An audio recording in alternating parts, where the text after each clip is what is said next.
कि साथियों, आप सभी को मालूम है कि दीक्षा ऐप पर निष्ठा ट्रेनिंग चल रही है, जिसमें 1 दिसंबर से शुरू होने वाले मॉड्यूल में मॉड्यूल 10, मॉड्यूल 11 एवं मॉड्यूल 12 का प्रशिक्षण चल रहा है, जिसके तहत मैं आज विज्ञान का जो शिक्षण शास्त्र है उसके प्रश्न को लेकर आपके सामने उपस्थित हूँ।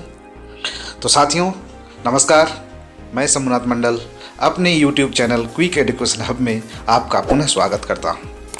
तो साथियों, यदि अभी तक हमारे चैनल को सब्सक्राइब नहीं किए हैं तो सब्सक्राइब करें एवं बगल के बेल आइकन को भी क्लिक करें, ताकि आपको हर नोटिफिकेशन अपने मोबाइल पर मिल सके।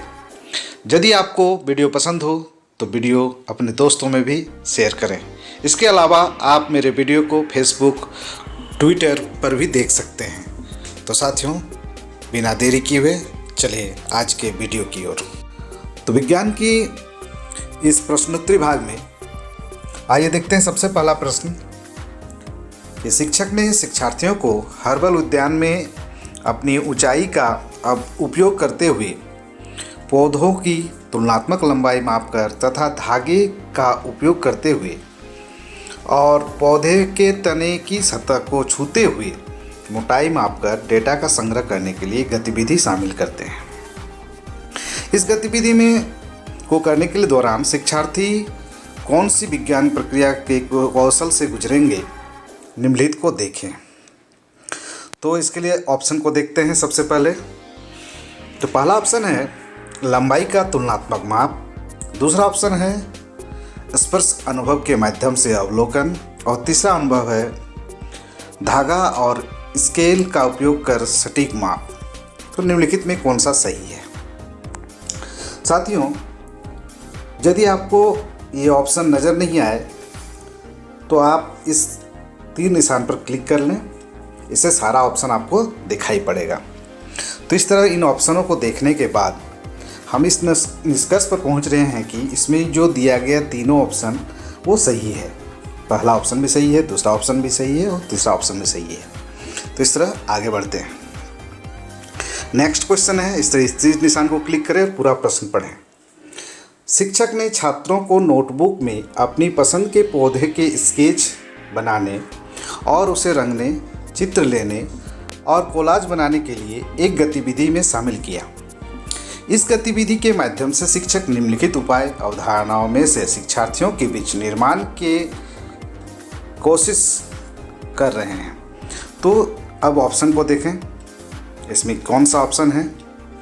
तो केवल शाख के बारे में, पौधे के वृत्तियों की विविधता के बारे में, केवल पेड़ों के बारे में, केवल झाड़ियों के बारे में। तो इसमें पौधे के वृत्तियों की विविधता के बारे में अवलोकन किया गया है। तो आगे बढ़ते हैं। नेक्स्ट प्रश्न है, विभिन्न पौधों की प्रवृत्तियों के डेटा संग्रह के लिए कक्षा 6 के छात्रों के साथ एक शिक्षक द्वारा हर्बल उद्यान की प्रकृति की सैर के दौरान विषय शिक्षक ने निष्कर्ष निकाला कि कुछ शिक्षार्थियों ने गुलाब को पेड़ और सुनहरे सेब को झाड़ी बताया। शिक्षक का उद्देश्य इस प्रकृति भ्रमण गतिविधि के माध्यम से शिक्षार्थियों में निम्नलिखित में कौन सी दक्षताओं का विकास करना है? तो शिक्षार्थियों के पौधों की प्रवृत्तियों के आधार पर वर्गीकृत करने के लिए सक्षम होंगे, पहला ऑप्शन है। दूसरा ऑप्शन है शिक्षार्थी पर्यावरण संरक्षण के प्रयास में सक्षम होंगे। शिक्षार्थी जीवन के मूल्यों के प्रति मूल्यों का प्रदर्शन करने में सक्षम होंगे। शिक्षार्थी विभिन्न पौधे का संबंध एक दूसरे के साथ स्थापित कर पाएंगे। तो इसमें सबसे पहला ऑप्शन जो है वो सही है। शिक्षार्थी पौधे को उनकी प्रवृत्तियों के आधार पर वर्गीकृत करने में सक्षम होंगे, क्योंकि वह गुलाब को पेड़ बताता है और सेब को झाड़ी बताता है। तो इसलिए वर्गीकृत कर पाएंगे कि झाड़ी क्या है और पेड़ क्या है। तो अगला प्रश्न की ओर बढ़ें। अगला प्रश्न है कि आप नीचे दी गई गतिविधि छात्र के समक्ष प्रदर्शित कर रहे हैं। क्या गतिविधि है? प्याज को काटकर पानी में मिला दिया। अब यह जल धनात्मक लिटमस परीक्षण दिखाएगा। इसके कारण का अध्ययन करें।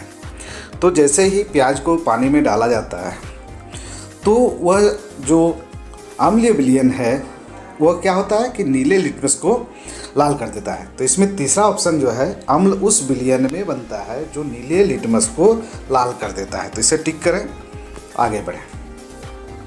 अगला प्रश्न है साथियों, छात्रों से कहा जाता है कि प्रोटीन से बने विभिन्न रेशों के बारे में जानकारी एकत्र करें। निम्न में से किसके बारे में जानकारी एकत्र करेंगे?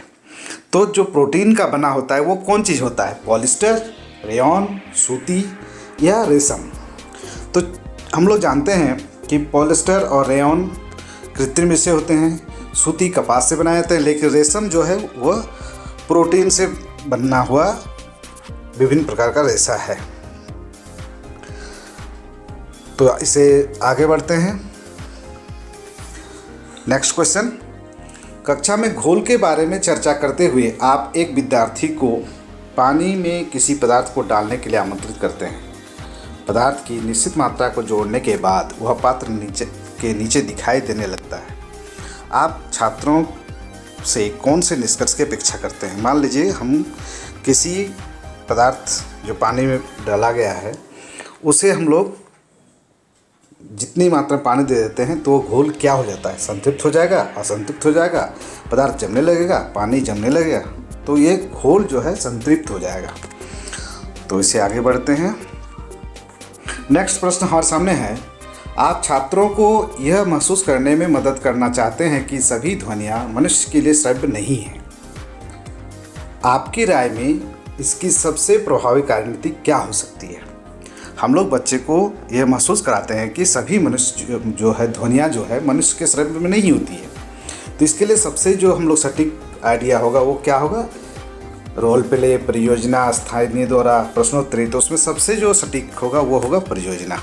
आगे बढ़ते हैं। ध्वनि उत्पन्न करने के विभिन्न तरीकों का परिचय कराने के लिए पड़ोसी कक्षा के एक शिक्षक अपने विद्यार्थियों को किसी भी तरीके से ध्वनि उत्पन्न करने का अवसर देने की योजना बना रहे हैं, लेकिन आप नहीं चाहते हैं कि आपके छात्र अशांत हों। आप उस शिक्षक को क्या करने की सलाह देंगे? यदि परियोजना बनाते हैं तो क्लास में कहीं हुड़दंग न हो जाए, तो इसके लिए हम लोग क्या करें? ऐसी गतिविधि से बचें। विद्यार्थियों को गतिविधि करने के लिए सभी कक्षाओं से दूर खेल के मैदान पर ले जाएं। कक्षा के दरवाज़ों और खिड़कियों को बंद कर दें और विद्यार्थियों से जोर से न बोलने को कहें। और लास्ट ऑप्शन है, विद्यार्थियों को ऐसी गतिविधि घर में करने के लिए कहें। तो इसमें जो सेकंड ऑप्शन है कि विद्यार्थियों को गतिविधि करने के लिए सभी कक्षाओं से दूर खेल के मैदान पर ले जाएं, यानी यदि बच्चे हल्ला भी करते हैं तो दूसरे वर्ग को डिस्टर्ब नहीं हो, वह सभी मैदान पर जाकर के अपना कार्यकलाप करेंगे। आगे बढ़ते हैं। नेक्स्ट क्वेश्चन है कि मीरा आपकी कक्षा में एक दृष्टिबाधित छात्रा है, अर्थात वह आँख से उसे दिखाई नहीं पड़ता है और वो दृष्टिबाधित है। निम्नलिखित में से कौन से दृष्टिकोण आप उसके समावेश सभी गतिविधियों में सुनिश्चित करने के लिए अपनाएंगे? अर्थात दृष्टिबाधित कोई दिव्यांग छात्रा है तो उसे विभिन्न गतिविधियों से हम लोग कैसे जोड़ेंगे? कंपन करने वाली विभिन्न वस्तुओं को छूने और महसूस करने के लिए उन्हें सुविधा प्रदान कर देंगे। तबले के सतह पर फैलाए हुए चावल के दानों को महसूस करवाएंगे। एक अन्य छात्रा का यह बताना कि वह क्या अवलोकन कर रही है उसे दिखाना। सभी दृष्टिकोणों का सम्मिलित। तो इसमें जो चौथा ऑप्शन है वह है सभी दृष्टिकोणों का मिश्रण। आगे बढ़ते हैं। भारत में स्कूली शिक्षा के किस चरण में विज्ञान को एक अलग विषय शास्त्र के रूप में शुरू किया जाता है? तो जैसा कि हम लोग जानते हैं कि विज्ञान का जो अलग से समावेश वो है सबसे पहले उच्च प्राथमिक कक्षाओं में। विज्ञान ऐसे तो आपको पर्यावरण के रूप में क्लास 3 से ही मिलना प्रारंभ हो जाता है, लेकिन वह उच्च प्राथमिक जाके अपना एक सेपरेट सब्जेक्ट बन जाता है। तो ये उच्च प्राथमिक से आगे बढ़ते हैं और हम लोग अपना स्कोर चेक करते हैं। तो सबमिट बटन को दबाएं और अपना स्कोर चेक करें। इस तरह से आपका स्कोर 10/10 हुआ। यदि मेरी वीडियो आपको पसंद लगे तो इसे मेरे चैनल को सब्सक्राइब करें, लाइक करें एवं अपने के दोस्तों में शेयर करें। तो आपको इस वीडियो देखने के लिए बहुत बहुत धन्यवाद।